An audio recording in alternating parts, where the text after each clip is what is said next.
warahmatullahi wabarakatuh. Waalaikumsalam. Pemirsa Sultan TV dimanapun Anda berada, berjumpa kembali dengan saya Rosadi Pribadi dalam acara Tokoh Bicara.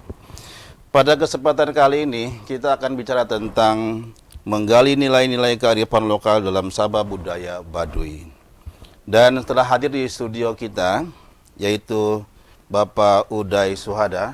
Assalamualaikum Pak Uday. Waalaikumsalam warahmatullahi. Beliau ini pendamping Sabah budaya dan pencinta masyarakat adat Baduy. Kemudian di samping kiri saya, di tengah-tengah posisi yang pakai batik ini, adalah Bapak Rohendi. Assalamualaikum Pak Rohendi. Waalaikumsalam. Beliau ini adalah Kasih Pengembangan Sumber Daya Manusia di Dinas Pariwisata Provinsi Banten. Pemirsa Sultan TV dimanapun Anda berada, dalam 1 jam ke depan kita akan bicara tentang Baduy, ngobrol tentunya dengan santai, sopan, dan yang pasti adalah berkualitas. Pada obrolan hari ini tentang masyarakat Baduy pernah mengirimkan surat ke Menteri tentang bahwa Baduy tidak mau dijadikan sebagai tempat destinasi wisata. Nah, kita ingin dengarkan para narasumber hari ini bagaimana tanggapan atau pemerhati Baduy tentang Baduy itu sendiri. Nah, pada hari ini saya akan pertanyakan dulu kepada Bapak Suhada tentang Baduy sendiri, adat Baduy. Saya ingin bertanya kepada Pak Suhada. Pak Suhada, Baduy itu sejak kapan itu bisa dikunjungi oleh masyarakat, itu sejak kapan tuh mulai dikunjungi itu Pak Suhada itu? Ya, Baduy terbuka untuk tamu Iya. sebetulnya ya sejak zaman nenek moyang mereka. Tidak pernah dalam sejarah keberadaan masyarakat Baduy mereka menolak tamu. Dan menolak tamu itu sebagai salah satu yang ditabukan di masyarakat adat Kanekes. Jadi sesungguhnya kata Baduy itu bukan dari orang Baduy sendiri, tapi kita di luar yang menyebut mereka Baduy. Mengasosiasikan masyarakat di Kanekes itu sebagai masyarakat nomaden seperti di Jazirah Arab dulu gitu kan. Tapi mereka lebih suka menyebut dirinya sebagai orang Kanekes. Kemudian kalau orang Baduy Dalam, karena ada 2 kelompok sosial di sana, ada Baduy Dalam. Baduy Dalam pun sebutan dari luar, dari kita gitu kan. Karena mereka sendiri menyebutnya orang Tangtu, orang Girang, orang Jero begitu, atau menyebut nama kampung sendiri yang ada di Baduy Dalam, yaitu Cikesik, Cibeo, dan Cikartawana. Sementara untuk orang Baduy luar, yang kita sebut Baduy luar, itu lebih menyebut dirinya sebagai orang Panamping gitu kan. Kemudian juga menyebut nama kampung mereka masing-masing. Misalnya, oh saya dari Kaduketug, oh saya dari Cilaban, oh saya dari Kaduketer, dan seterusnya. Begitu. Jadi tidak ada di Baduy istilah menolak tamu sebagai salah satu pantangan ulah pamali yang ada di. Jadi mereka itu sedang dikunjungi oleh pengunjung ya? Ya, mereka terbuka gitu. Karena yang namanya dikunjungi itu artinya menyambung silaturahim. Sehingga yang disinggung awal tadi oleh Pak Rosadi, bagaimana orang Baduy katanya mengirim surat ke Presiden, ya kan, tanggal 6 Juli yang lalu. Itu adalah sebuah kebohongan. Jadi lembaga adat Baduy tidak pernah berkirim surat, apalagi menguasakan kepada seseorang atau sekelompok orang untuk berkirim surat kepada Presiden Republik Indonesia dengan 2 tuntutan tadi. Ingin agar Baduy ditutup sebagai destinasi, yang kedua ingin agar dari satelit juga dihilangkan wilayah Baduy, terutama Baduy Dalam. Itu sama sekali bukan menjadi keinginan dari masyarakat Baduy, dan tidak pernah secara kelembagaan lembaga adat Baduy memberikan kuasa kepada sekelompok orang atau seseorang untuk berkirim surat ke Presiden Republik Indonesia. Karena itu memang salah, mekanismenya juga salah. Sungguh pun ada kuasa, itu tidak melibatkan Jaro Tanggungan 12, Jaro 7, atau Jaro Dangka. Tetapi pasti melibatkan Jaro Tangtu, Jaro Baduy Dalam, kemudian Jaro Pamarentah. Jaro Tangtu, jadi Tangtu Tilu, Jaro 7, dan Jaro Pamarentah. Itu pasti melibatkan Jaro Pamarentah atau kepala desa kita sebut. Dan harus diingat bahwa di masyarakat Baduy yang namanya Jaro Pamarentah atau kita sebut kepala desa itu tidak dipilih oleh rakyat Kanekes, tidak ditunjuk oleh bupati atau gubernur atau siapapun, tapi oleh lembaga adat. Sehingga misalnya Pak Rosadi sebagai kepala daerah memanggil besok jam 8 pagi, kemudian Jaro Pamarentah itu besok jam 8 pagi juga dipanggil oleh Puun atau oleh pucuk pimpinan yang ada di Baduy. Saya pastikan Jaro Pamarentah itu akan memenuhi undangan dari Puun, bukan dari kepala daerah. Betul begitu Pak Rohendi, apa yang dikatakan Pak Yudai tadi? Ya selama ini yang berlaku seperti itu. Iya. Karena mereka kan ditunjuk langsung oleh Puun, entah dengan wangsit atau dengan apa, sehingga dia melakukan tugas dari adat gitu. Tugasnya adalah menyambungkan antara masyarakat adat dengan pemerintah. Makanya disebutnya Jaro Pamarentah. Itu yang Tadi memang apa destinasi wisata Baduy itu memang mereka tidak pernah mengajukan surat, betul itu? maksudnya yang tadi Yang surat yang iya, rame nih. Iya. Ketika presiden katanya Itu dia. Kita tidak pernah menerima surat itu, kita tahu itu dari media. Iya. Dan memang di surat yang ditujukan kan Presiden, Menteri Pariwisata, Menteri Lingkungan Hidup, Betul. Pertanian, Menteri Kominfo, Gubernur, Bupati. Mungkin yang dimaksud ke Dinas Pariwisata pasti dari Gubernur kan begitu. Ya, kita tidak menganggap surat itu ada karena semua surat yang masuk ke kami kan dilihat secara legalitas pemerintahannya dulu. Ketika di sana tidak ada jempol atau tanda tangan dari pemerintah, ya kita kan tanya dulu Jaro Pamarentah. Ini Anda tahu nggak surat ini? Kok ada surat ini? Begitu Pak. Jadi kami tidak menerima surat itu secara formal. Iya, artinya masyarakat Baduy kata Pak Uday tadi memang mereka senang bersilaturahmi kan. Iya. Ya. Jadi kalau memang itu menutup diri berarti itu kan ada kebohongan di sini. Benar. Berarti ada yang main di situ, Pak. Ya. Persis. Ya kan gitu. Saya tidak memprediksi siapa yang main. Mungkin ada orang yang memang memanfaatkan situasi gitu, Pak. Sudah jelas ada pihak-pihak yang ingin memanfaatkan situasi yang saya lihat ya. Karena tadi itu sepengetahuan saya bergaul dengan masyarakat adat Kanekes itu sejak tahun 94. Kemudian intensnya itu tahun 2000-an bahkan 2007. Kita alhamdulillah membantu masyarakat adat Baduy membentuk sebuah peraturan desa. Jadi mereka sebetulnya selama berpuluh-puluh tahun itu agak risih dengan istilah wisata. Iya. Ya kan? Yang saya maknai wisata itu adalah tontonan. Menjadikan mereka sebagai objek pariwisata. Padahal mereka adalah sebuah komunitas sosial, sebuah peradaban yang memiliki pikukuh, memiliki aturan hidup yang jelas. Sungguh pun tidak ada satupun yang tertulis. Karena yang namanya tradisi lisan begitu kuat di masyarakat adat Kanekes atau di adat Baduy. Jadi mekanisme untuk memberikan kuasa kepada pihak lain. Jadi misalnya pimpinan di Baduy Dalam berembuk mereka, kemudian melibatkan Jaro Pamarentah atau kepala desa tadi, baru siapa yang kira-kira diberikan mandat untuk sesuatu yang berhubungan dengan pihak luar. Bukan tadi, memang surat yang ditulis oleh mereka yang mengatasnamakan mendapat mandat, itu ada 3 penjempol di sana, tokoh-tokoh adat Baduy. Tetapi bukan representasi dari lembaga adat, gitu loh. Sehingga misalnya mereka, oh saya punya atau kami punya videonya. Iya betul, video itu ada. Tapi tanda jempol itu bukan atas nama lembaga, tapi pribadi tokoh adat. Dan harus diingat, di Baduy itu ada istilah tewasa. Iya. Sungguh pun kita tahu atas sesuatu dan bisa menjelaskannya terhadap sesuatu itu ketika ditanya pihak lain. Maka karena kita misalnya tidak punya kewenangan, tidak punya kuasa untuk menjelaskan sesuatu itu, pasti kita jawab, oh tewasa.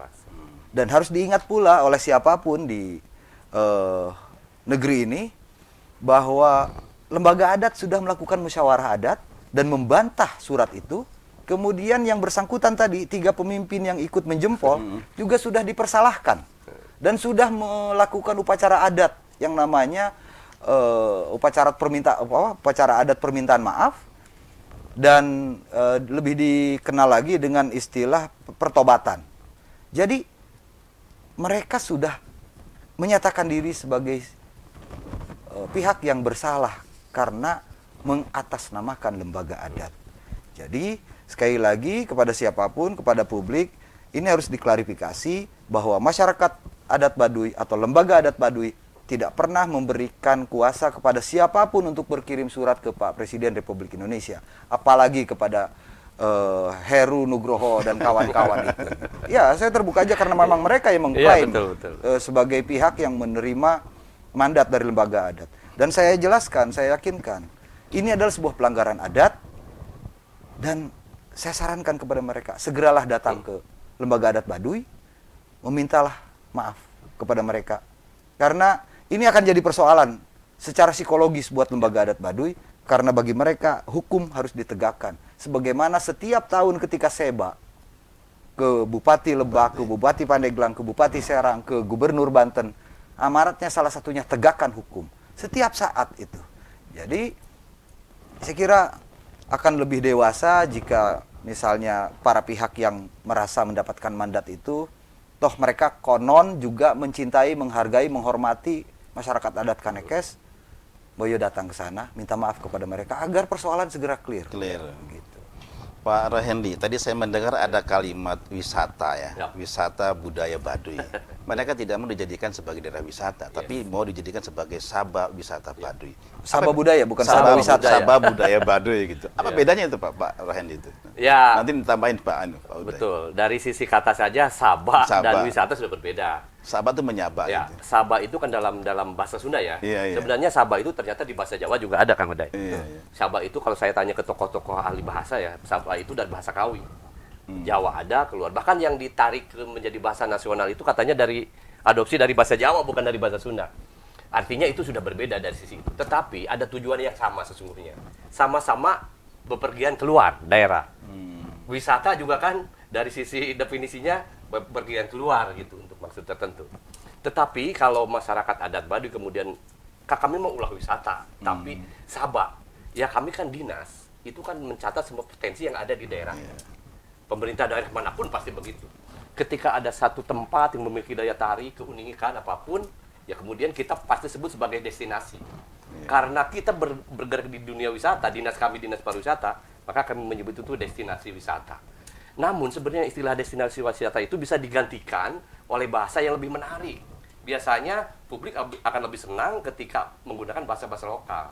Karena kan dalam dunia pariwisata ada istilahnya indigenous tourism, di mana masyarakat lokal menjadi subjek dari aktivitasnya.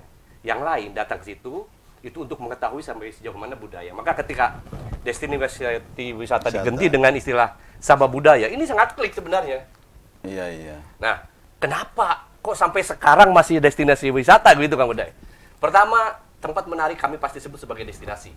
Yang kedua, destinasi wisata kita sebut karena memang dalam beberapa dokumen sebelum ini kita walaupun Sabah Baduy itu sudah diperdayakan sejak 2007, tapi kan tidak gencar disosialisasikan oleh yang punya wilayah. Punten, saya tidak menyalahkan wilayah mana. Tapi artinya dalam perencanaan baik RPJMN atau RPJMD, kita kan berpatokan ke situ tuh. Yeah. Masih menyebut destinasi wisata budaya. Artinya bahwa yang menarik di situ adalah budayanya. Yang ketika menarik budayanya, maka kita cari istilah-istilah yang paling sesuai untuk itu. Karena itu menjadi daya tarik. Karena provinsi dalam pembagian kepariwisataan itu, yang punya wilayah, destinasi, pengembangan dan sebagainya itu ada di kabupaten, Pak. Kalau kita, provinsi itu untuk branding, untuk promosi, gitu. Nah, itu kita promosi. Ketika Kabupaten Lebak nanti Sabah Budaya Baduy, ya kami pasti mengadop itu untuk dokumen-dokumen kita. Jadi sekali lagi, jika kami menyebut selama ini destinasi wisata adalah alasannya bahwa Baduy punya daya tarik, bahwa Baduy budayanya sangat unik dan sebagainya. Tidak semua kawasan wisata sesungguhnya untuk dijadikan tontonan.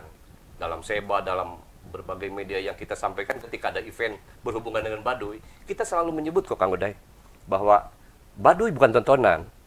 Baduy adalah tuntunan. Bagaimana kita belajar dari alam, belajar dari masyarakat Baduy, hidup dengan alam dengan harmonis dan sebagainya. Jadi begitu. Pak, ya, terima kasih Pak Rahendi. Saya ingin ke Pak Uday lagi. Ya. Sebagai pengamat Baduy ini, saya sangat tertarik ketika bicara Baduy. Sebenarnya di Baduy itu yang tertarik itu apa ketika orang datang ke sana, dia jalan kan begitu jauh kan keringetan gitu. Apa sih yang daya tarik yang mereka pendatang itu? Baduy itu punya keunikan yang luar biasa dan saya kira hanya satu-satunya di muka bumi ini. Gitu. Jadi mereka punya tugas hidup. tugas hidup orang Baduy itu, orang Baduy dalam adalah bertapa di wiwitan istilahnya. Pohon. Bukan. Bukan, wiwitan Jadi bukan. bertapa itu bukan berarti tidak tidur atau tidak makan. Tetapi tidak merubah perilaku, tidak merusak alam, hidup menyatu dengan alam. Sehingga orang Baduy dalam, kemanapun tidak akan pernah menggunakan alas kaki, tidak akan menggunakan kendaraan. Hidupnya ya menyatu persis dengan persis alam. dengan alam. Ya, jadi itu yang pertama. Dan prinsip hidup mereka itu adalah lojor teu menang dipotong, pondok teu menang disambung. Jadi makna dari lojor teu menang dipotong, pondok teu menang disambung itu filosofinya adalah hiduplah dengan kejujuran dan kesederhanaan. Apa adanya. Apa adanya. Dua hal itu yang kemudian membuat saya sendiri merasa wah ini luar biasa nih sebuah komunitas sosial. Banyak petatah petitih, banyak aturan hidup, meskipun satu pun tidak ada yang tertulis, tapi mereka luar biasa, turun-temurun dari generasi ke generasi berikutnya, mampu memegang amanah itu. Jadi itu yang menarik bagi pihak luar. Orang Baduy dalam bertapa di wiwitan, bertapa di tempat awal. Mereka meyakini karena nabinya adalah Nabi Adam. Gitu. Tuhannya adalah Allah Subhanahu wa taala. Siapa Nabi Muhammad? Ya Rasulullah yang terakhir. Ya. Tahu dia. Tahu gitu gitu loh.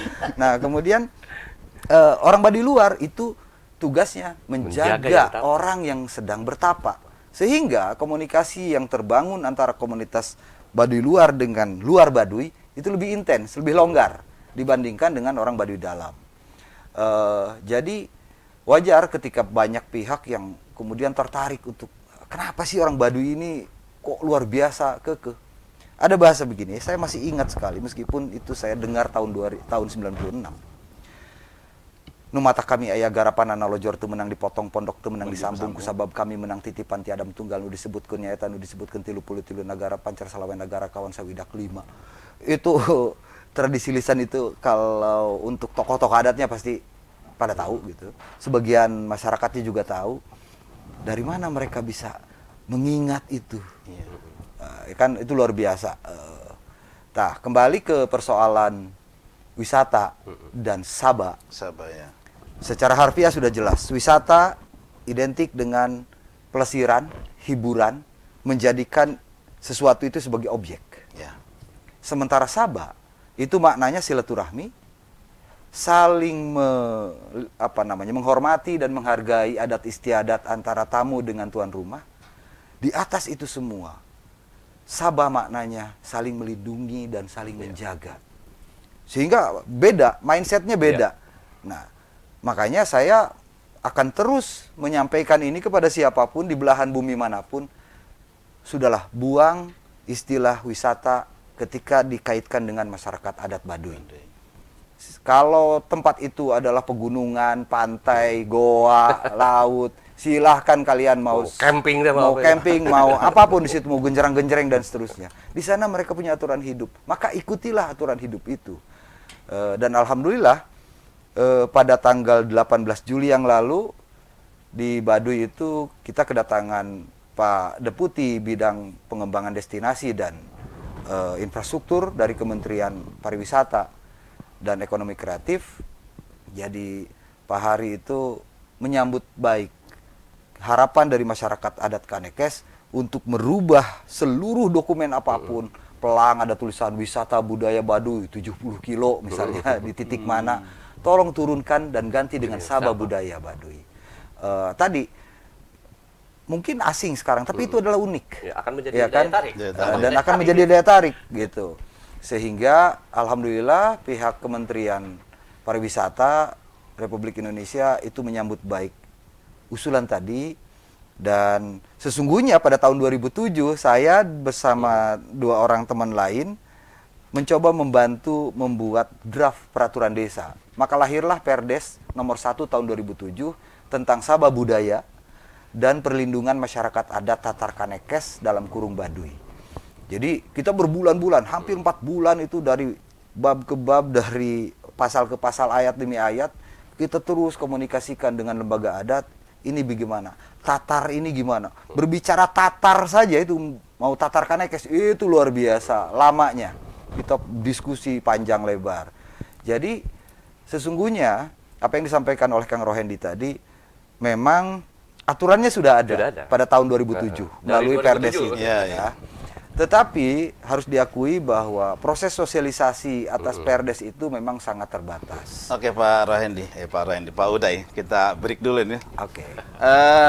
Ada pertanyaan berikutnya nanti ke Pak Rohendi, saya ingin bertanya juga. Ketika orang datang ke Baduy, apa sih manfaat bagi orang Baduy ketika tamu datang? Tapi pemirsa Sultan TV dimanapun Anda berada, sangat menarik ketika bicara Baduy, tetap di sini di Tokoh Bicara. Oke.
Pemirsa Sultan TV dimanapun Anda berada, kita kembali lagi ke Tokoh Bicara bersama saya Rosadi Pribadi. Dan saya lanjutkan acara ini akan bertanya kepada Pak Rohendi tentang orang Baduy. Karena tema kita memang tentang Baduy. Pak Rohendi, apa yang tadi pertanyakan saya tadi itu bahwa ketika orang Baduy ini dikunjungi atau disewa oleh orang luar, apa manfaat buat mereka ketika mereka dikunjungi itu? Apakah mereka senang? Bagaimana Pak Rohendi selama ini pengamatannya? Ya, selama ini yang kita amati, karena saya kebetulan di bidang SDM, Iya. kan mengamati orangnya ya. Bukan ke destinasi, tapi apa yang dilakukan oleh orang-orang yang datang, apa juga yang dirasakan oleh orang yang didatangi, kan begitu. Sabah ya, bukan seba. Oh iya ya, Sabah maksud. Ya, Seba Sabah. itu mereka yang datang ke tempat kita. Oh, gitu. Kalau Sabah kita yang datang ke tempat Oh mereka. gitu, beda itu ya? Beda. Sabah sama Seba. Seba. Iya. Yang jelas, seperti halnya kita mau datang kemana-mana. Kita katakanlah mau main ke satu tempat, tentu ketika di tempat tersebut ada daya tarik, pasti kita akan membeli apapun untuk oleh-oleh. Tradisi oleh-oleh bagi masyarakat Indonesia luar biasa. Iya. Dan ternyata di masyarakat sana welcome, karena budaya tadi tamu teh kudu ditata jeung dijamu gitu. Ketika katakanlah pengunjung datang ke Baduy, disuguhi makanan gitu ya, disuguhi ngopi dan sebagainya.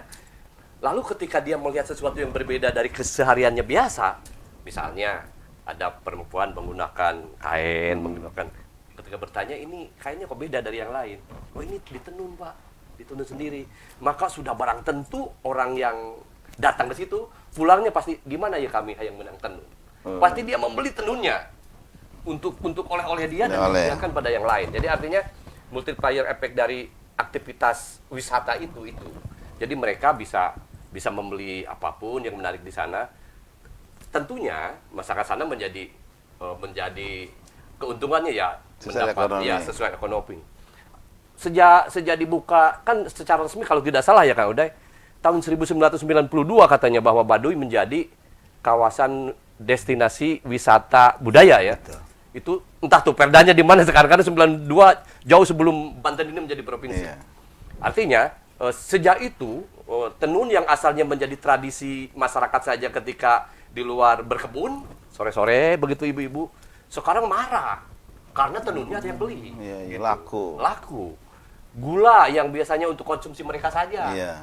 Karena orang luar datang ke sana dan merasakan nikmatnya minum air dari gula Iya, aren. aren begitu, maka kemudian beli, maraklah kemudian. Jadi secara ekonomi sangat menentukan kedatangan. Salah satunya itu kan Iya. kehadiran mereka. Nah, saya tadi tertarik Pak Uday tadi. Ada pepatah tadi itu lojor tidak boleh apa ya tadi? Dipotong, Pondok. kemudian pondok tidak boleh Disambung. sambung.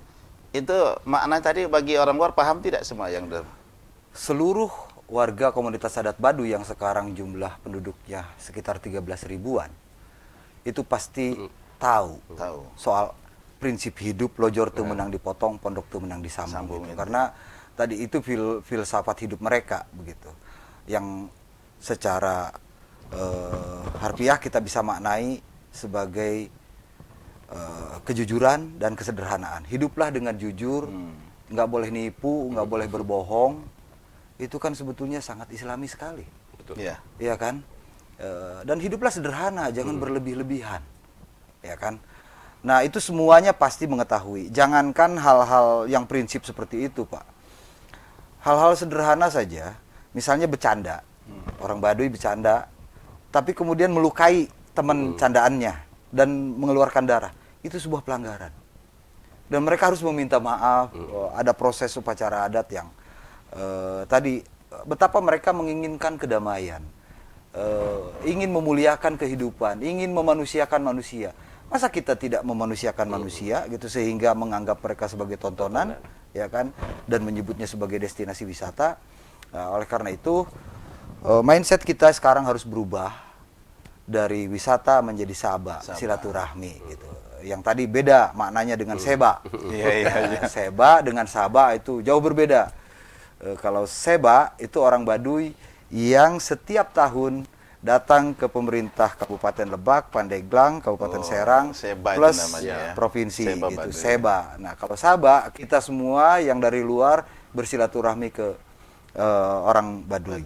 Maknanya Seba juga silaturahmi, Iya, gitu iya. ya, silaturahmi tetapi tidak dilakukan oleh kita ke Baduy, tapi orang Baduy yang melakukan ke pemerintah di kabupaten dan provinsi, gitu.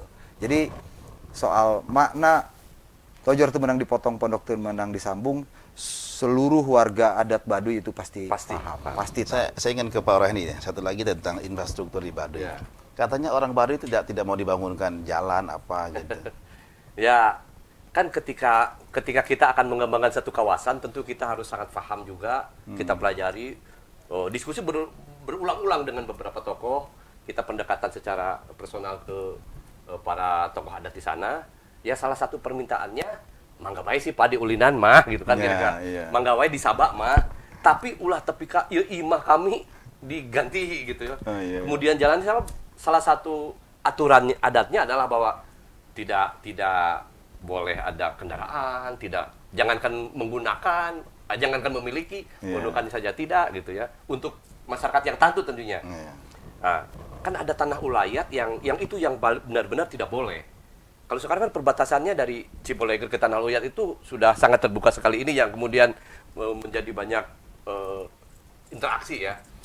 Sejak Tanah Ulayat, sehebat apapun pembangunan kami, sebesar apapun anggarannya, kami pemerintah tidak mungkin untuk ngaspal jalan sehingga dalam dunia pariwisata kan mestinya amenitas itu menjadi perhatian. Amenitas itu sarana yang ada di kawasan wisata. Jalannya semestinya gitu ya, kalau dalam teori kepariwisataan kan begitu. Tapi ini kami tidak karena menghormati adat. Karena mereka memang adatnya tidak boleh itu dibangun jalan. Jadi biarkan saja mengalir seperti halnya kehidupan mereka. Justru menariknya, daya tariknya adalah ketika kita datang ke sana, kita masuk pada kehidupan mereka. kita masuk pada tradisi mereka. Tidak merubah. Tidak merubah. Justru Ada- kalau berubah, menurut saya nanti daya tariknya juga sudah tidak ada. Ya, mamanya pakai apa namanya konblok gitu ya. Tidak, karena mereka batu sudah ada. Batu sudah ada, ya. Jalan sudah bisa dilalui. Yang penting kan mereka bisa berjalan, bisa Iya. tapi kan dituju kan begitu. Iya. Prinsip mereka. Ya kami tidak. Makanya yang kita bangun infrastruktur itu ya di sekitar buffer zone-nya. Dalam hal ini kalau pintu masuk dari Kaduketug ada Ciboleger, terminalnya kita perbaiki. Jalan dari Rangkas menuju Cibolegernya kita perbaiki dengan baik. Kalau di dalamnya Enggak. sama sekali tidak ada. Karena mereka tidak mau Karena mereka tidak dibangun. mau. Ya. Tadi Pak Uday, saya agak tertarik ketika bicara ada Baduy dalam, ada Baduy luar, ada di luar Baduy. Itu bedanya apa itu, Pak? Tadi Baduy Iya. dalam, ciri secara fisiknya, Iya. bajunya putih, ya. Dia tidak pakai celana, tapi pakai aros namanya. Itu Model sarung seperti ya? Sarung, Kayak sarung gitu. seperti sarung, seperti anduk begitu. Putih-putih pakai baju. Ke bawah tidak putih, bawah itu ke biru hitam. Itu Baduy dalam. Itu Baduy dalam. Ikat kepalanya juga putih. Selalu. Kemudian kalau dia bawa golok, orang Baduy rata-rata kemana-mana bawa Iya, golok bawa kan. golok. Itu dia gagangnya itu berbeda dengan golok orang Baduy luar. Itu pasti. Dan orang Baduy luar nggak mungkin berani itu pakai golok yang gagang bentuknya Sama gitu ya, seperti dengan orang orang Baduy dalam, nggak akan pernah berani gitu. Terus kalau orang Baduy luar rata-rata kalau pakaian adatnya baju hitam, celana komprang gitu, celana kampret. Iya, kampret. Itu hitam juga, ikat kepalanya yang sering kita lihat di mana-mana, biru batik begitu tuh. Itu fisiknya. Kemudian yang disebut yang di luar Baduy, Iya. warga yang dari Baduy keluar, kemudian menganut agama Islam misalnya, itu ada yang namanya komunitas Muslim yang sudah keluar dari adat, tapi mereka masih ikatan kekeluargaannya kuat dengan lembaga adat. Jadi orang Baduy dalam, Baduy ada luar. yang keluar ke Baduy luar, ada Iya. juga yang keluar Baduy. Luar Baduy, gitu. Dan kita sebetulnya bagian dari orang luar Baduy, gitu kan? Iya. Gitu Iya, kita kan? orang Kita luar luar Baduy. Baduy. Jadi ada Jarodangka makanya di situ untuk Iya. ngurusin warga yang sudah keluar dari lingkungan tanah ulayat begitu. Karena di sejumlah tempat ada di Palopat, Palgenep gitu. Komunitas-komunitas yang berasal dari masyarakat adat Baduy.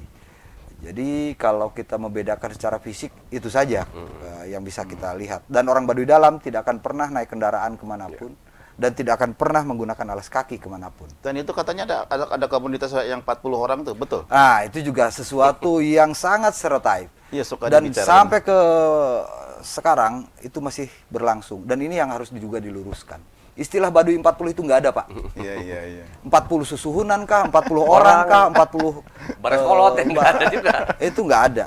Jadi kalau saya ungkap istilah Baduy 40 pada zaman penjajahan Belanda, mereka kan mencari upeti ke berbagai pelosok daerah. Datanglah ke Baduy luar. Karena ke Baduy dalam itu jaraknya jauh, tidak bisa menggunakan kuda. Jalannya curam dan sebagainya, ada tebing dan seterusnya, jalan setapak, sehingga mereka cukup bertama Ari Diditu Ayah Sabaraha, maksudnya menyebut Diditu itu di Iya, Baduy di dalam. sana ada berapa gitu ya. Jawabannya seenaknya, Ayah meureun 40 mah. Nah itu ya. Gitu kan. Udah dicatat kan sama petugas itu. Tahun depan dia datang lagi ke Datang situ. lagi. Ayah Diditu Ayah Sabaraha, Ayah meureun 40 mah, dia catat lagi. Dari tahun ke tahun Tahun, jawabannya adalah Ayah meureun 40 40 mah. Maka dia tetapkan di situ bahwa di Baduy dalam hanya ada 40 susuhunan. 40. Ya Allah, bayangin aja setiap waktu orang berreproduksi, punya anak pinak, cucu. Kalau hanya 40 rumah gitu, enggak kebayang. Ya, makanya saya ngebayangkan ada 40 orang Nah, katanya. itu yang harus diluruskan juga. Di Baduy dalam itu ada 3 kampung. Yang satu kampungnya itu udah lebih dari 40 rumah. Cikesik ada 131 kakak. Di Cikartawana ada 80-an rumah. Di Cibeo itu hampir pokoknya lebih dari 1000 Iya. jiwa yang ada di Baduy dalam itu.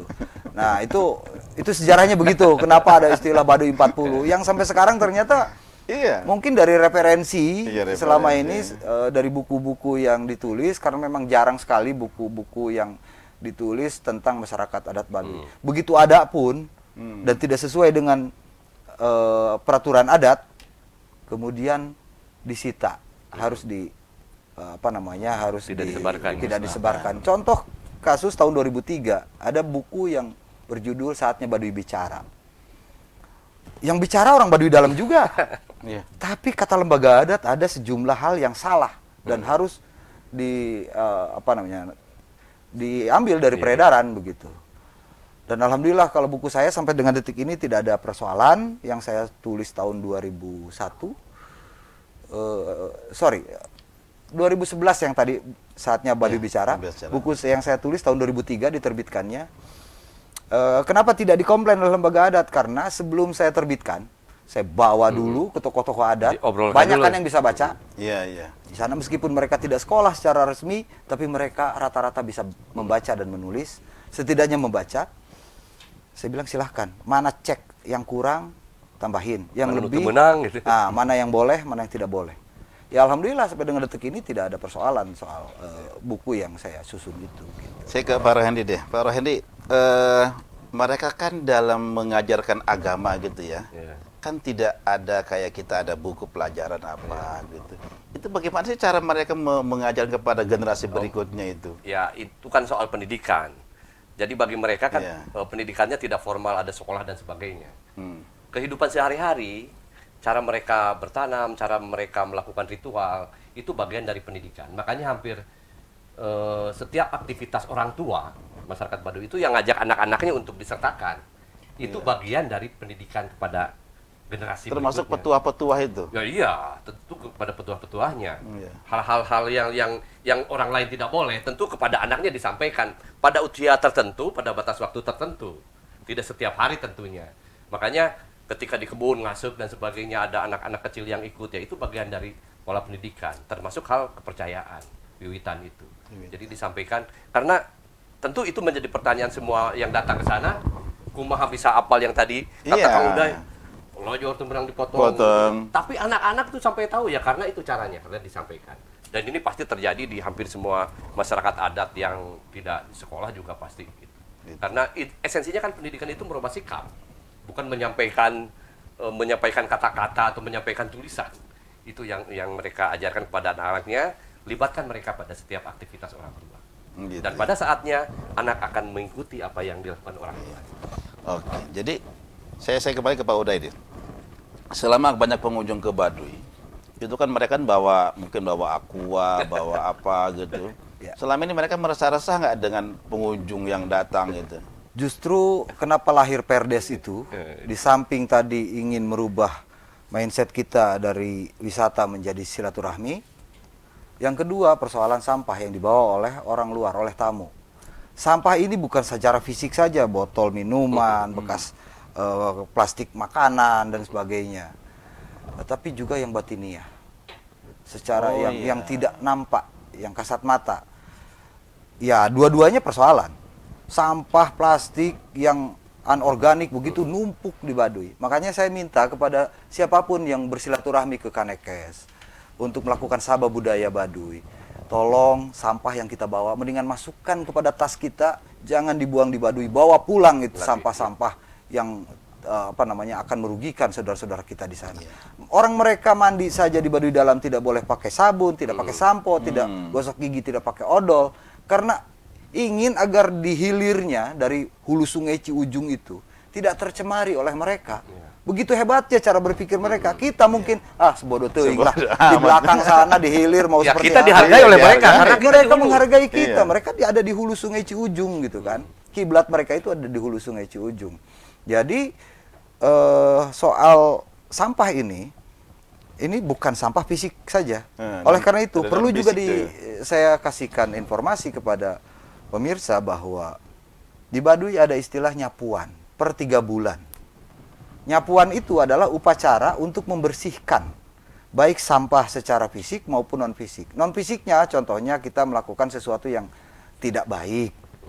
Misalnya kita dengan teman melakukan sesuatu yang ya tidak semestinya dilakukan. Iya. Dan kalau tidak dilakukan upacara nyapuan, itu mereka yakini akan mendatangkan mara bahaya juga, bukan sekedar buat tamu yang sudah berkunjung, tapi juga buat lembaga adat gitu. Nah, sedikit saya singgung soal bagaimana ngajarkan ajaran-ajaran Ya, ajaran-ajaran agamanya orang tua begitu. tuh. Jadi mereka semuanya dengan keteladanan. Ini kaitannya dengan pendidikan tadi. Mereka mengajarkan sesuatu dengan teladan. Kalau kita, Beri contoh. maaf, nak, kecil-kecil kamu udah ngerokok, bapaknya Iya. sambil merokok. Ya kan? Tapi mereka, nak, begini loh, Ceng, begini loh cara ngasih. Ceng, begini loh nyadap air nira. Dilakukan sampai Gitu. dilakukan. Ceng, jangan ke sana Pak Mali. Lewat sini aja. Jadi dengan teladan, dengan contoh. Gitu. Jadi tidak ada yang namanya mereka kumpul-kumpul, tidak ada itu. Tidak kumpul-kumpul ya, masing-masing Masing-masing kepala keluarga, keluarga ya, masing-masing itu keluarga punya pada tanggung anaknya. jawab untuk mendidik Anaknya. anak-anaknya begitu. Jadi kunci keberhasilan mereka sehingga turun temurun ajaran itu tersampaikan meskipun tidak satu kata pun tertulis. Iya, betul. Tapi begitu hebatnya ya tadi karena dengan keteladanan. Nah, bagaimana ajaran agamanya? Seluruh aktivitas dalam siklus 1 tahun di Baduy dengan berbagai upacara adat itu, itulah yang disebut dengan mengabdi kepada Tuhan. Ya, dari mulai proses narawas, berdoa untuk memulai proses musim tanam, nebas, dicacar Nyacar, di ini cacar. gitu ya, ditebangin pohon-pohonnya, ngaduruk, kemudian ngebersihan hasil sisa pembakaran, ngasek, kemudian setelah itu ngarit atau apa Ngoret. ngoret gitu, membersihkan dari rumput-rumput sampai dengan kawalu, ada kawalu mitembay, kawalu tengah, kawalu tutug. Mereka berpuasa di 1 hari di setiap bulannya tadi, sehingga Baduy Dalam di bulan Kawalu tertutup untuk pengunjung. Kenapa? Karena mereka sedang sibuk melakukan upacara adat. Bukan berarti menolak begitu saja, tapi mereka khawatir tamu yang datang ini tidak bisa ditata dan dijamu dengan Iya. baik karena mereka punya kesibukan. Punya kesibukan. Itu dasarnya kenapa di Kawalu tidak Tidak boleh boleh, orang tidak datang boleh ke Baduy datang. Dalam, cukup di Baduy Luar saja kalau memang ada hal-hal yang penting begitu. Oke, Pak Uday. Gitu. Rupanya kita kita break dulu. Tapi selanjutnya saya ingin bicara juga tentang budaya Baduy. Tadi ada budaya apa namanya tenun. Mungkin ada budaya-budaya lain, nanti kita akan bahas itu. Pemirsa Sultan TV dimanapun Anda berada, jangan kemana-mana, tetap di Tokoh Bicara.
Pemirsa Sultan TV dimanapun Anda berada, kembali kita di Tokoh Bicara bersama saya Rosadi Pribadi.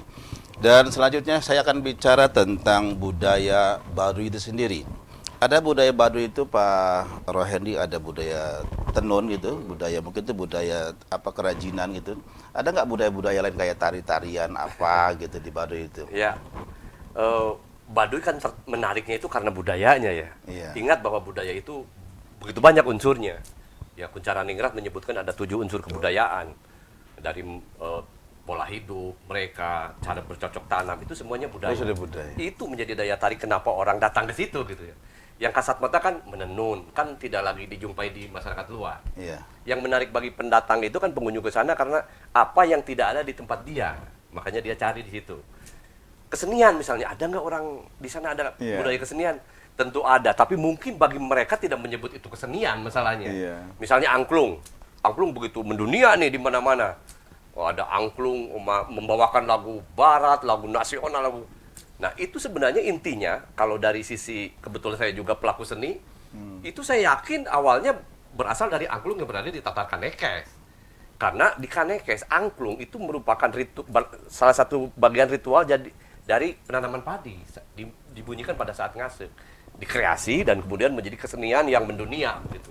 Salah satunya angklung. Ada gamelan juga. Mereka menyebutnya dengan koromong ya, Kang Uday. Mohon maaf kalau salah. Betul. Itu ditabuh pada saat-saat tertentu. Jadi artinya ketika kita ingin menonton koromong, ingin melihat bagaimana orang Baduy main koromong, main gamelan, layaknya orang Jawa atau Bali main gamelan, ya kita harus nunggu Momennya. upacara momennya. Momennya. Momen Jadi- mana kita bisa nonton Jadi itu? mereka tidak kapan waktu Tidak, ditampilkan, tidak seperti ya. halnya kawasan wisata lain yang tamu itu benar-benar Iya. disuguhi Disuguhin. hal-hal yang diada-adakan gitu. Bagi mereka tidak. Maksa pun kita, coba deh, koromongnya saya bayar. Ya tidak. Dia pasti bilangnya, dewasa kami ngeluarkan dana gitu. Bukan waktunya dan Iya, sebagainya. iya, iya. Angklung juga dewasa gitu. Kalaupun ada kemudian sekarang ada banyak channel-channel di YouTube, di IG dan sebagai media sosial yang menampilkan angklung, ya itu hal-hal lain dari itu.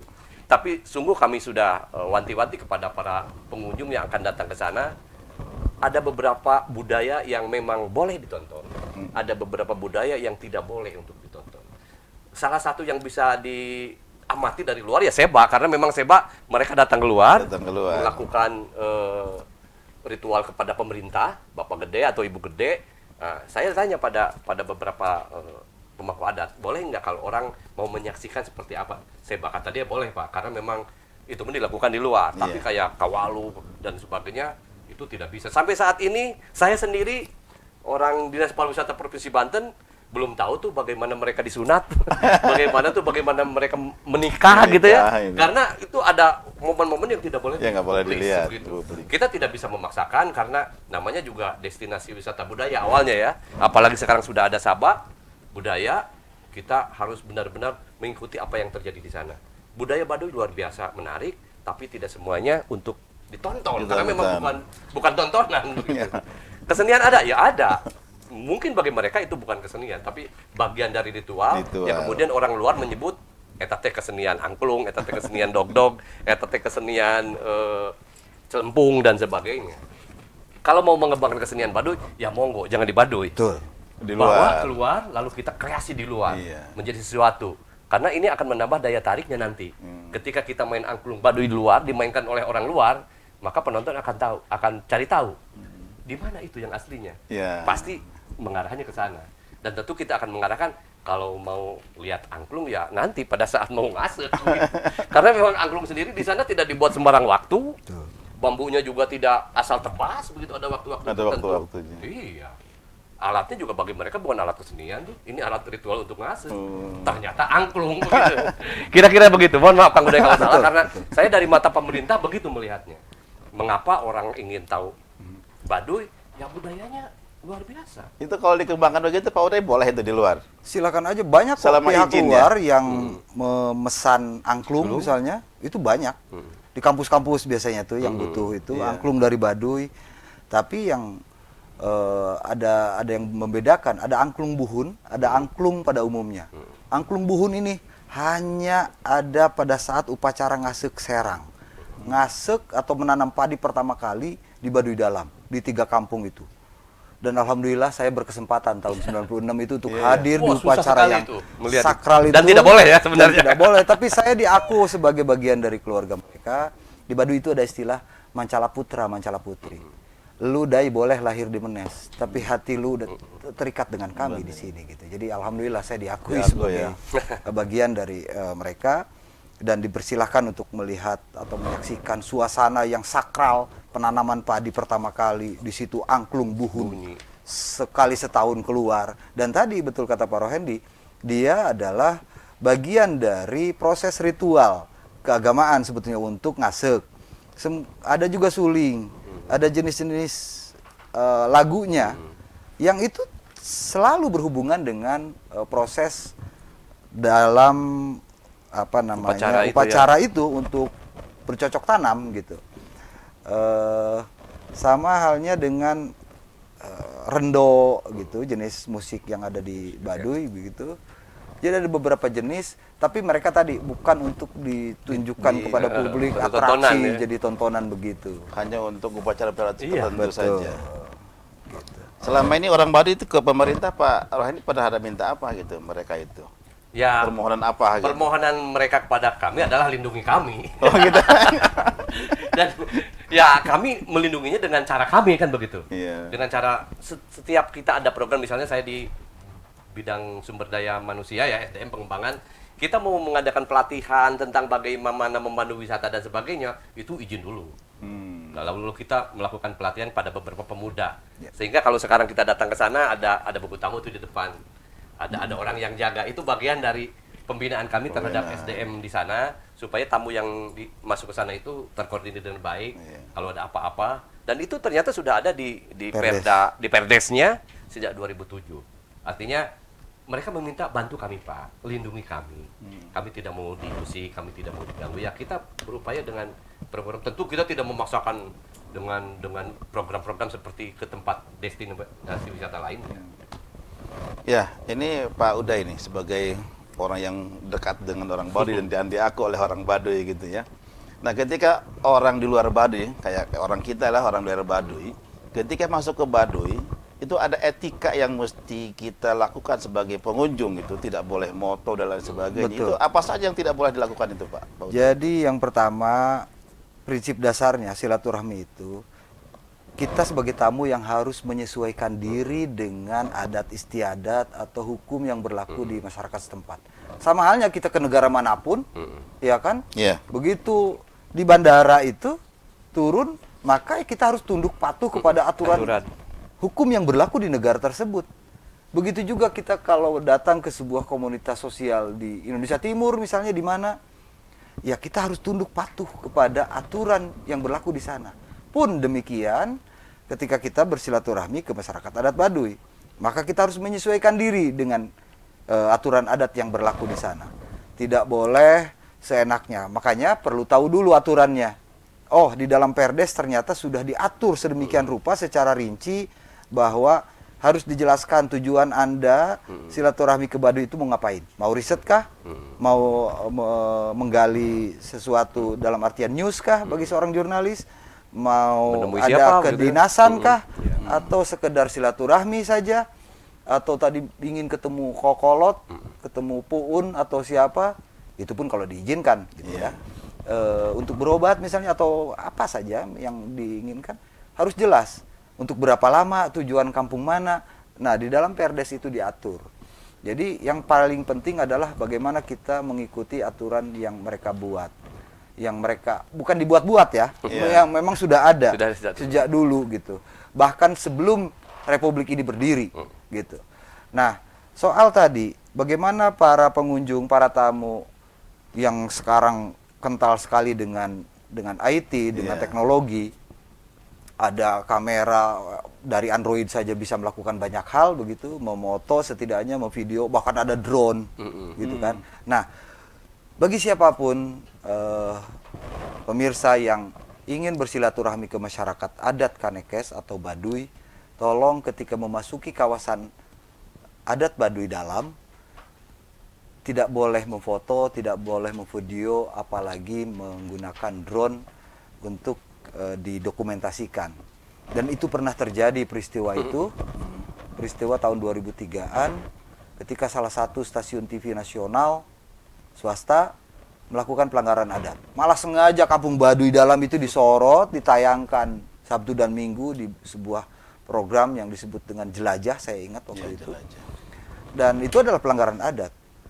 Karena mereka kemudian baru menyadari bahwa, oh ini adalah pelanggaran adat. Orang Baduy dalam keberatan. kalau ada eksploitasi terhadap keberadaan kampung Baduy Dalam yang 3 tadi. Maka alhamdulillah direktur utama perusahaan itu langsung datang ke masyarakat adat Baduy untuk meminta permohonan maaf, mengembalikan masternya, kemudian salinannya untuk dimusnahkan oleh petugas adat di masyarakat adat Baduy. Itu etikanya. Jadi janganlah mengulang kesalahan-kesalahan serupa begitu. Kalau memang mereka mau menceritakan kepada pihak lain, oh saya di Baduy Dalam, di Cikesik, di Cibeo, di Cikartawana, begini. Cukup cerita ceritakan saja. saja, diilustrasikan gitu. Kalau mau misalnya menggambarkan, oh rumah adat di Baduy Dalam begini nih. Oh ternyata tiangnya di sana itu tidak sama karena mengikuti kontur tanah. Kalau ini agak jurang begitu, maka yang paling kiri ini berarti tiangnya lebih tinggi. Gitu dibandingkan dengan yang tadi yang agak atas, tiangnya lebih pendek sehingga dia rata. Itu yang terjadi di Baduy Dalam. Cukup diilustrasikan. Ada sejumlah YouTuber bilang, "Oi, Anda penonton, sahabat, Ya, guys, saudara-saudara, gitu ya. guys, Guys, saya kalau di ke Baduy sini." Dalam, loh misalnya Tidak kan, boleh foto. nggak boleh moto, nggak boleh video. Tapi dia tunjukkan ini foto kampung Baduy, Baduy Dalam. Cibeo, Cikesik. Ini saya bilang asem nih orangnya.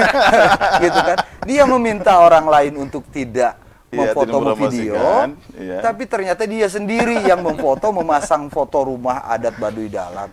Nah, terus loh itu kan ada orang yang komplain ke saya misalnya, Kang, kenapa orang Baduy Dalam foto dengan Akang? Itu tidak di Baduy Dalam. Iya. Gitu loh, boleh orang yang seba aja Banyak ada foto Baduy dia, Dalam, ada banyak Baduy kali Dalam. foto. Itu kan banyak orang Baduy Dalam yang jalan kaki. Iya. Jadi yang tidak boleh itu di kawasan Baduy Dalam, memfoto, memvideo, masang drone dan sebagainya. Dan itu harus kita hormati semua. Hormati ya. Gitu loh. Pak, ya ke Pak Rohedi saya ini. Kawasan baru itu masuk dalam Seven Wonder ya. Oh iya. Seven Wonder ini artinya berkaitan dengan promosi wisata di Banten gitu. Artinya pengunjung ini akan lebih banyak ke Baduy. Itu kalau dibanding dengan destinasi, saya katakan destinasi aja begitu ya. Itu kalau dengan kawasan-kawasan lain tuh memang Baduy lebih banyak tertarik gitu dibanding dengan yang lain. Ya enggak. Seven Wonders itu kan branding kita terhadap tujuh kawasan wisata yang berada di Banten. Oh gitu ya. Kita pemetaan istilahnya Pemetaan, ya. strategi wisata Provinsi Banten untuk memetakan potensi-potensi yang ada di Banten begitu. Ada Cisadane di wilayah Tangerang, begitu ada Carita, ada Anyer gitu Iya, ya, ada Kesultanan Banten, Banten. itu. Nah, salah satunya di Baduy begitu. Itu masuk di Seven Wonders. Seven itu. Wonders Ada itu. 7 daya tarik Banten begitu ya. Oh iya. Masalah kemudian sebenarnya siapa yang lebih tertarik kemana? Ya kan itu tergantung minat dari Tergantung masing-masing. orangnya ya. Karena Ada yang kita selalu senang ke kasih tahu pantai. ketika branding itu kan, ya kalau Anda tertarik akan sejarah jayanya Kesultanan Banten ya jangan ke Baduy, salah. Berarti datang ke Surosoan begitu. Ketika tertarik dengan pantai, monggo ke Anyer Carita gitu. Tertarik dengan cagar alam ya ke Ujung Kulon begitu. Jadi masalah kemana yang lebih banyak dikunjungi, ya tentu yang datang ke Baduy adalah mereka yang tertarik akan budaya. Tertarik akan budaya.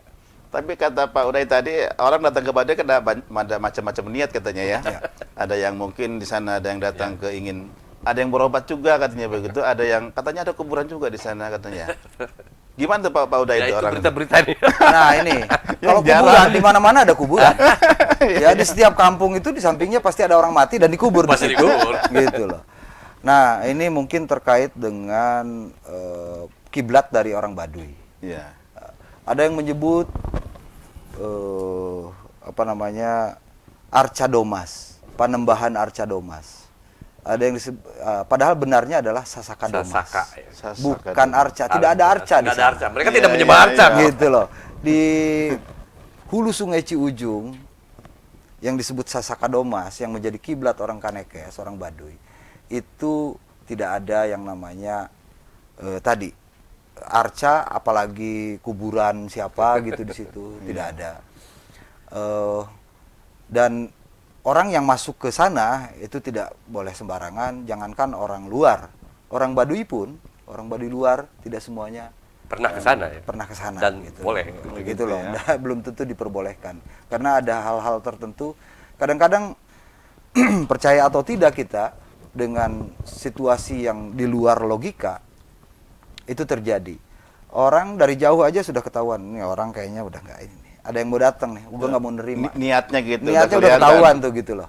Atau dalam beberapa kali kesempatan saya, misalnya pada tahun 2007 ikut seba. Heeh. Jalan kaki dari Baduy ke Pendopo Kabupaten Lebak di Rangkas Bitung. Itu 37 kiloan. Saya jalan kaki ikut dengan mereka. Ikut, ya. 2 hari saya nggak bisa Nggak jalan. nggak pakai sendal juga. Awalnya nggak pakai sendal, tapi nggak kuat pakai sendal jepit. Sampai Tapi habis. sampai habis itu sendal jepit. Nah, malam hari, jadi besok misalnya ada seba. Kemarinnya saya berangkat sore, nginep kan di Baduy luar di perbatasan itu. Saya nanya di Baduy dalam tokoh-tokohnya siapa aja yang akan hadir, yang akan ikut, dan siapa yang tidak. Si Anu nggak ikut. Saya ingin si A ini ikut. Saya serius duduk bersila dan saya panggil semampu saya, Iya. Lot turun. Temani saya untuk ikut seba. Yang sudah dinyatakan oleh sejumlah orang di situ, oh nggak bakalan ikut dia mah. Tapi alhamdulillah subuh itu jam 5 itu sudah ada.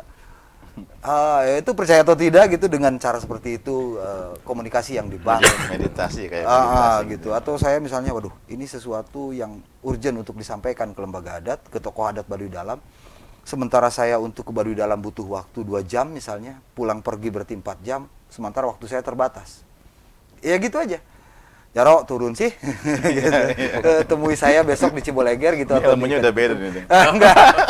Ya, beberapa kali itu terjadi gitu. Iya, iya. Beberapa kali terjadi karena memang tujuan kita ya hanya ingin bagaimana menghormati, menghargai Betul. masyarakat adat Baduy. Nah, terkait dengan harapan, keinginan orang Baduy tadi sempat disinggung. Ini segmen akhir? Iya. Ini segmen terakhir? Iya, terakhir. Pada tanggal 18 Juli tahun 2020 kemarin, saya diundang, kebetulan Pak Rohendi juga hadir, untuk bermusyawarah dengan lembaga adat. Lengkap sekali, seluruh perangkat adat hadir, baik dari Baduy Dalam maupun Baduy luar. Jadi istilah Tang Tutilu Jaro 7 Tanggungan 12 dan Jaro-Jaro lain, itu Jaro Pamarentah, Jaro Dangka, Jaro 7, Baresan Salapan, semua hadir, termasuk para dulu ada yang disebut dengan Panggiwa. Panggiwa itu sekarang selevel dengan RW kalau di kita gitu. Mereka pada hadir semua, dan di situ muncullah aspirasi yang ingin disampaikan kepada pemerintah, baik pemerintah kabupaten, provinsi maupun pusat. Salah satunya adalah soal tadi bagaimana bantu kami untuk mensosialisasikan Perdes nomor 1 tahun 2007 itu, sehingga semakin banyak orang tahu aturannya. Mudah-mudahan harapannya lebih sedikit orang yang melanggar adat, karena mereka sudah tahu. Kemudian yang kedua, di masyarakat Baduy itu kolom agamanya di KTP itu banyak yang dikosongkan atau ditulis Islam. Padahal berdasarkan putusan Mahkamah Konstitusi pada tahun 2017, gugatan yang dilakukan oleh penghayat kepercayaan terhadap Tuhan Yang Maha Esa itu kan dikabulkan. Maka mereka berhak untuk mendapatkan ditulis tuh di situ. Kalau kosong kan dianggapnya tidak beragama orang itu gitu. Jadi mereka memohon kepada pemerintah daerah dan pusat, tolong kolom agama di KTP kami tuliskan di situ Sunda Wiwitan. Itu harapan mereka kedua. Yang ketiga, terkait dengan hak ulayat tanah. Tanah ulayat di Baduy itu kan cuma 5.100-an hektar. 3.000 hektarnya mereka diamkan untuk menjadi leuweung kolot, hutan tutupan, hutan adat. Yang 2.000 hektarnya untuk pemukiman, untuk ladang atau huma, dan hutan produksi. Dan semakin hari semakin banyak jumlah warga, jumlah penduduk, sementara basic mereka adalah bertani, berhuma, maka ada kekurangan lahan. Kemudian tadi, di sekitar hutan tutupan itu, kan berbatasan dengan desa luar, kecamatan lain. Dan itu rawan sekali, rentan sekali untuk terjadi penyerobotan, penggusuran, dan seterusnya. Sehingga muncul kemarin usulan kepada pemerintah pusat, tolong fasilitasi kami untuk mendapatkan lahan sebagai penyangga, buffer zone, agar itu dikelola oleh orang Baduy, baik Baduy dalam maupun Baduy luar, sehingga hutan tutupan itu tetap terjaga keasriannya, kelestariannya begitu. Dan yang terakhir, yang mereka sampaikan kepada pemerintah itu, harapannya adalah bagaimana kemudian ke depan ada sebuah badan, lembaga atau wadah yang saya sebut saja Pusat Informasi Baduy. Ya. Yang itu bisa mengakomodir kepentingan lembaga adat Baduy, mengakomodir kepentingan pemerintah baik pusat maupun daerah, mengakomodir kepentingan jurnalis, penulis, bahkan mereka yang ingin melakukan sabah budaya. Apalagi tadi terkait tour guide, porter. Tidak boleh sembarangan orang main bawa orang, mentang-mentang merasa sudah puluhan tahun, belasan tahun, tahunan kenal dengan Baduy, kemudian mereka seenaknya membawa tamu ke sana tanpa registrasi. Karena kepentingannya banyak registrasi ini untuk mengetahui siapa, dari mana, mau ngapain, berapa lama, tujuannya apa, seperti itu. Jadi itulah hal-hal yang diajukan oleh masyarakat adat Baduy. Alhamdulillah sih respon dari pemerintah kabupaten, langsung Bupati Lebak juga merespon positif. Dari pemerintah provinsi diwakili oleh Pak Rohendi, dari Kementerian Ekonomi, Kementerian Pariwisata Ekonomi Kreatif, juga ada Deputi Bidang Pengembangan Destinasi dan Infrastruktur, dan termasuk dari KLH itu dari Taman Kepala Nasional, Balai ya, Taman Nasional Gunung Halimun Salak. Jadi semuanya sudah disampaikan ya kemarin. satu paham begitu. Ini insya Allah akan menjadi prioritas bagi para pihak untuk mewujudkan. Oke, terima kasih Pak Oda. Ini memang waktunya sudah habis kita closing Ya. statement. Mungkin dari Pak ini untuk closing statement dari Pak Rohendi, silakan Pak. Ya, Rohendi. Harapan untuk masyarakat juga, harapan Ya. orang Baduy juga. Tentu karena kami mewakili Dinas Pariwisata Provinsi dalam hal ini, saran kami dan harapan kami kepada teman-teman yang akan Sabah, nanti kita menyebutnya kesannya jangan berwisata ya. Iya, iya. Mulai sekarang tanamkan pada diri kita datang yang mau Sabah, ikuti aturan yang ada di sana. Baca pedoman yang ada di buku tamu, nanti ada yang sudah jaga di sana, tanyakan apa saja yang boleh dan apa yang tidak boleh. Jangan sekali-kali melawan, jangan sok tahu. Saya sudah dapat kok dari YouTube bahwa tanyakan pada mereka dan upayakan supaya di-guide, diantar oleh orang Baduy yang sudah paham tentang budaya di sana. Mari kita datang ke sana untuk bersilaturahmi. Karena Sabah esensinya adalah silaturahmi, bukan main-main. Jadi kalau datang ke sana mau main, mending ke Anyer, mending ke Carita. Lebih ramai di sana ketimbang datang ke masyarakat Baduy. Kita temui ke sana mau ketemu siapa nih? Mau ngapain? Mau riset kah? Tugas pemerintah kah? Atau mau menemui siapa di sana? Jadi kita memang harus menerapkan mulai saat ini bukan berwisata, tapi nyaba ke Baduy. Terima kasih. Silakan Pak, itu satu kali lagi untuk statement kami. Ya, di Baduy ada sebuah kalimat yang itu adalah motivasi buat kita semua. Bahwa dalam menegakkan aturan ada bahasa begini. Ulah gedug kalinduan, ulah rigrig keanginan, ulah limpas kacahan. Lamun teu matak teu awet juritan, matak sangar ka nagara, matak leutik pangarahna, leutik pangaruhna kana ngabangun negara. Ikhtiar saya dan kawan-kawan selama ini tidak lain hanyalah untuk berusaha memanusiakan manusia dan memuliakan kehidupan. Hatur nuhun. Terima kasih Pak Uday, terima kasih juga Pak Rohendi. Pemirsa Sultan TV dimanapun Anda berada, tidak cukup 1 jam membicara tentang Baduy, karena banyak hal yang pelajaran yang kita ambil dari orang Baduy. Ada budaya, ada pertanian, dan banyak hal-hal yang akan kita pelajari dari Baduy. Tetapi waktu kita cuma 1 jam, dan saya, Rosadi pribadi, sebagai host pada acara Tokoh Bicara, mengucapkan terima kasih. Wassalamualaikum warahmatullahi wabarakatuh. Waalaikumsalam. Terima kasih Pak Rohendi.